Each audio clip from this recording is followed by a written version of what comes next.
Jadi gue ini kasir Indomaret, dan dari sekian banyaknya cewek yang belanja, gue cuma suka sama satu cewek yang selalu beli es krim mochi di tempat gue. Dia ini biasa ke toko gue jam 10 malam setelah pulang kerja, duduk di bangku point coffee di depan meja kasir gue dan makan mochi. Waktu itu belum ada yang tahu namanya, tapi gue sama teman kasir gue udah lomba berebutan buru-buruan buat kenalan. Ya karena kita ini sama-sama suka. Kalau lu nggak tahu, di toko gue ini tuh ada kebijakan di mana karyawan boleh ngambil satu jenis produk yang udah hampir kadaluarsa. Teman kasir gue selalu ngambil rokok Surya, sementara karena gue nggak ngerokok, jadi awalnya nih gue ngambil wafer. Tapi semenjak ada si cewek ini, ya lu tau lah ya, gue jadi ngambil mochi. Tujuannya ya nggak lain dan nggak bukan. Setiap cewek ini datang mau beli mochi, gue stop dan gue kasih mochi jatah gue buat dia. Dan disitulah perlombaan cepet-cepetan kenalan dimenangkan oleh gue. Dan disitu juga titik awal gue kenal sama dia. Jam 10 malam posisi toko selalu sepi, jadi pasti teman kasir gue ini tuh lagi ngerokok di depan, dan gue lagi main HP di meja kasir. Kalau cewek ini datang, gue langsung sambut dengan ceria dan kita bareng-bareng makan mochi di bangku depan meja kasir. Kegiatan kayak gini tuh udah kayak rutinitas ya. Dia datang, kita ngobrol berdua, teman kasir gue ngerokok di depan. Dia datang, kita nyemil berdua, teman kasir gue ngerokok di depan. Begitu aja setiap hari.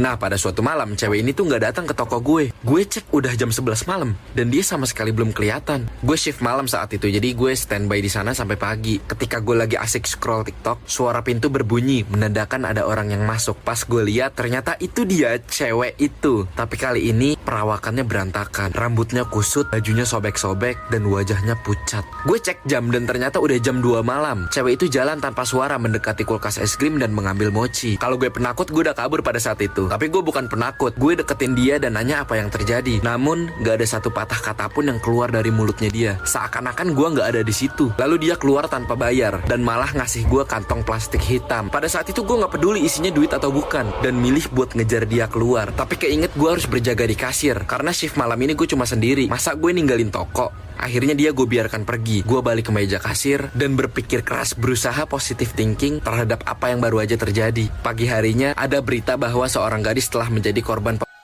hingga terhabisi nyawanya. Dan ketika ditunjukin nama korbannya di layar berita, seketika jantung gue seakan-akan mau berhenti. Namanya dia, cewek doi gue, disebut sebagai korban yang hingga meninggal. Gue nangis di meja kasir, gak memperdulikan pembeli sekitar. Gue gak nyangka datangnya dia tadi malam adalah kedatangan terakhirnya. Dan kemungkinan dia datang karena arwahnya penasaran sebab tersangkanya belum ditemukan pihak kepolisian. Di tengah-tengah tangisan gue teringat plastik hitam yang gue lempar ke tempat sampah tadi malam. Gue inget itu plastik yang dikasih